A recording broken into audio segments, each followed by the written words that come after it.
Middle East. It will not, however, rise to World War III because Russia and China will not come to the aid of Iran or Syria any more than they did Iraq. They have too much to gain by eavesdropping on U.S. military operations in terms of, they've really got to get a handle before they attack in World War III on the U.S. jamming capabilities so that their Soviet-type forces are not jammed, and that's what the new SS-400 is about.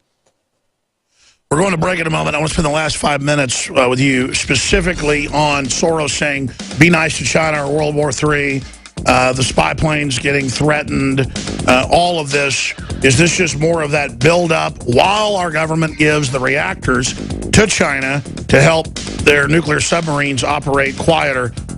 You can really see them building up these enemies while getting the autonomous robot aircraft ready to go and other secret weapons. We'll be back with the third hour. Joel Scalzion finishing up the time we have from worldaffairsbrief.com on George Soros saying be nice to China, and then the latest on the Ukraine.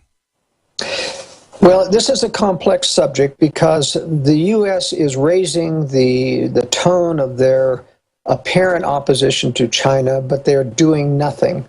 Nothing is more telling than the U.S. saying we are going to respect the 12-mile limit around Fiery Reef Cay, where they're developing this runway and this, out of a small island of sand there in the Spratlys.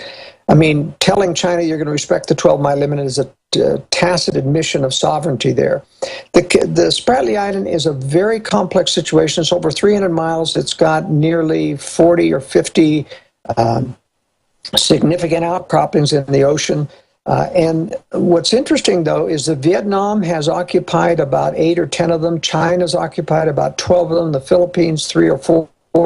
Brunei and Malaysia have also occupied some of these. I mean, trying to sort out who owns the whole caboodle is going to be a long-term process. And I think the only way it's going to be sorted out is the big 800-pound gorilla in the room. China will build up enough military bases there that basically throw the others out. But I believe that China is establishing a string of pearls strategy, and that is you can have a huge mainland base like China, but you've got to have a blue water navy to conquer the world and maintain it. And that means you've got to have a series of bases, not only air bases, but naval refueling and repair bases surrounding you. And the natural place to do that is in the island chains. Sure, so they're doing what the U.S. did in the Spanish-American War, establishing our empire with Pacific coaling stations. Yeah, or that Britain did with putting naval bases all around the world to handle, and that was one of its problems in World War II. The Navy was so spread out that they couldn't respond to the German attack in time. But the point that I want to make, though, is that China is a long way ways from attacking the West. Its Blue Water Navy is only about 50% built. It's heading for 450 ships versus our sub-300 warship numbers. We're going down, they're going up. But still, the earliest that China really would be confident in attacking the West is the next decade, 2020, 21, 22, or 23, and the same with Russia. Now, Russia could attack now because it has the nuclear missiles that are ready. China's just beginning now to MIRV their missiles, or multiple independent re-entry vehicles. That's what MIRV stand for. In other words, multiple warheads on a missile.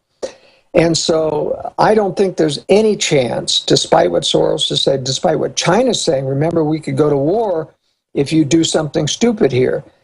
China's always taken a hard line in terms of its reaction, almost as bad as North Korea in terms of overreacting to any U.S. surveillance flight, and they'll continue to do so.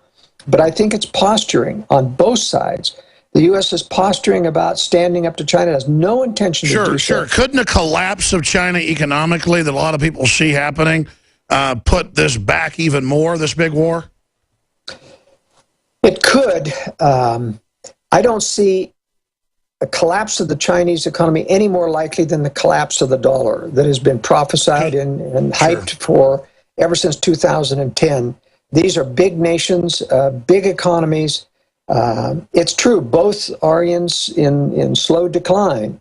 because of the worsening trade situation. But nothing that I foresee indicates any kind of collapse that could slow this down. And when I agree there's a long-term plan to harden facilities to get ready for a big war, but I don't see them being there yet. But the best laid plans of mice and men often go awry. But as we said in the last hour, this is not just men we're fighting with here. It's a very old entity that we read about in the Bible. Joel Skousen, great job. Thanks for the time.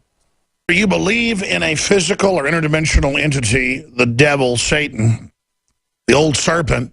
Whether you don't, the elite believe in it and are manifesting it on this planet. I'm your host, Alex Jones, and a lot of people ask me, Alex, I've been listening to your show 20 years. More and more you talk about God, more and more you talk about the devil. And it's because I know a lot more than I knew 20 years ago. And I know that the fake establishment churches are there to discredit Christ. And I'm here to tell you that Christ is my refuge. I'm not one of these Pharisees up on the hill praying publicly, telling you how great I am. I don't claim to be the best person in the world. I mean, quite frankly, compared to most people, people say, you're so moral, you're so nice, you're so friendly, you're so hardworking. You know, still, though, I can see into my own heart. I know that I have issues with my conscience. I'm not up here criticizing anybody.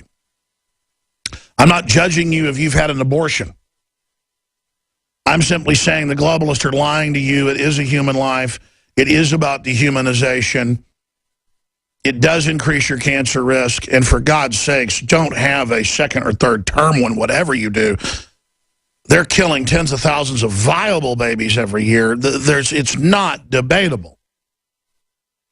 And then if you go out and you protest for pro-life, every time I've done it, and we should do it more often. I hadn't done it in years. We went out and did it last week. Serpents arrive, hissing and saying, we love Satan. And then you go, man, this is real. Because it's not just crazies. I mean, it's the same all over the country, all over the world. They could be black, they could be white, they could be Hispanic, they could be whatever. Actually, I got to be honest, I don't think I've ever... It's a strange anomaly. I have to think about it more before I talk about it. You don't see a lot of Satanist Hispanics show up talking about how they want to kill babies. I'm sure they exist, but that's an interesting anomaly. They're usually white or black. I don't know what that means. Just in my experience, that's what I've seen. I guess it's a cultural thing. It's too strong not to kill kids, which is a good thing in that culture. But it's interesting to study anthropology, sociology, to try to get your mind around all this. But our opposition are evil totalitarians by any name you put on them.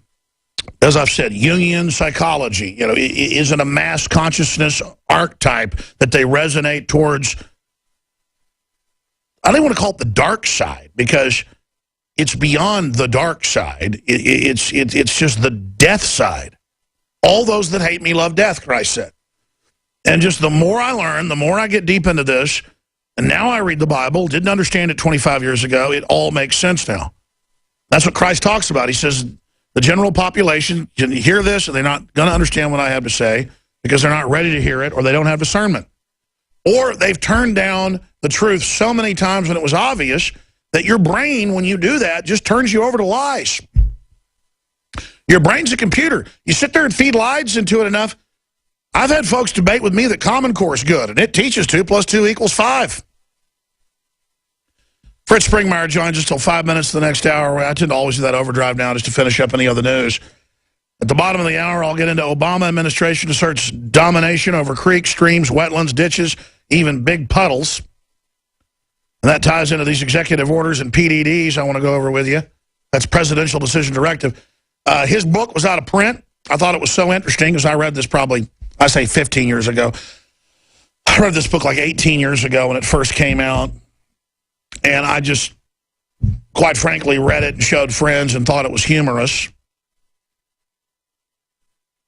Then I met Fritz Springmeier, interviewed him. He seemed to know a lot about Bohemian Grove that I had seen that nobody else knew.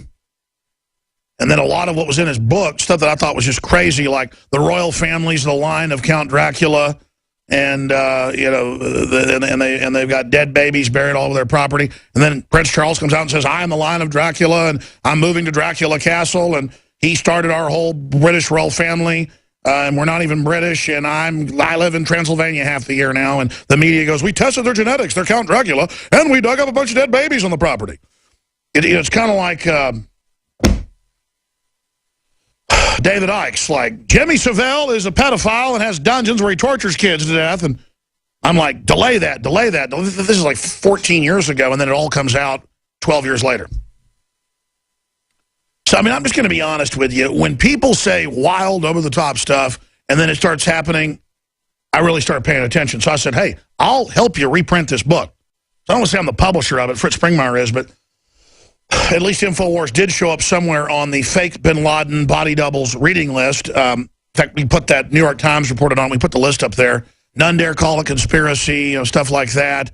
Classics, I guess, to demonize the liberty movement. But bin Laden supposedly was reading Bloodlines, the Illuminati, available at InfoWarsStore.com exclusively. We also sell it on Amazon, but it's all from here. Bloodlines, the Illuminati, big coffee table book. And it is something else. Because, yeah, 18 years ago it first came out. He's had a newer edition. I read it, rolled my eyes. Even though some of it I knew was accurate, it's over the top. It is over the top. InfoWarsStore.com. You help support what Fritz is doing, what we're doing. The Committee of 300 by Coleman. In fact, let me read some of the stuff that's there.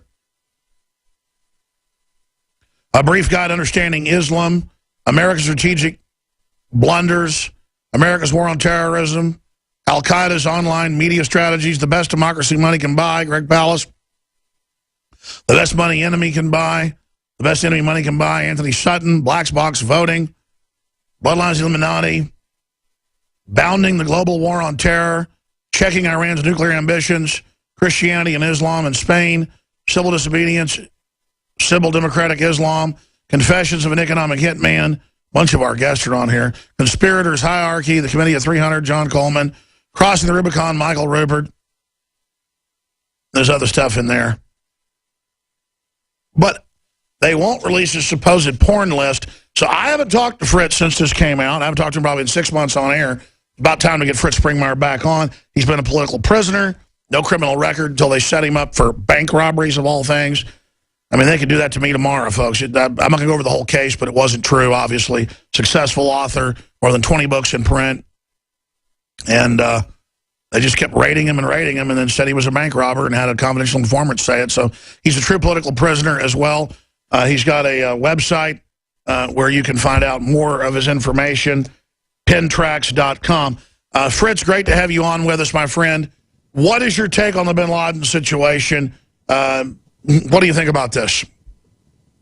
Well, as you know, back in May 2011, we were told that SEAL Team 6 raided and shot him in the head at night and then dumped his body into the ocean, and that there was this special extraction team that grabbed up a lot of stuff, shoved it into duffel bags, and they got out of there.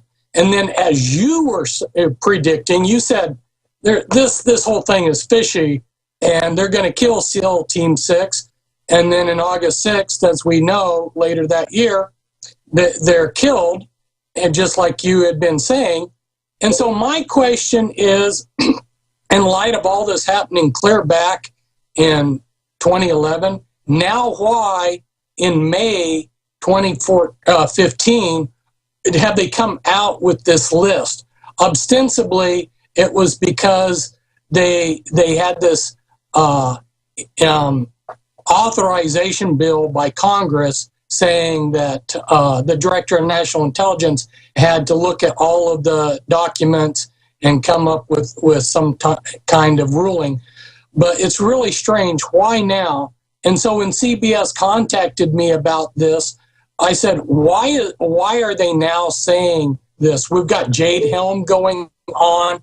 We've got all of these things happening. It's interesting, the timing that right at this point in time, they decide to come out with my book being on the reading list. Well, we're going to come back and find out why you think it is, but one reason, I mean, obviously they want to demonize, but I want to get your take.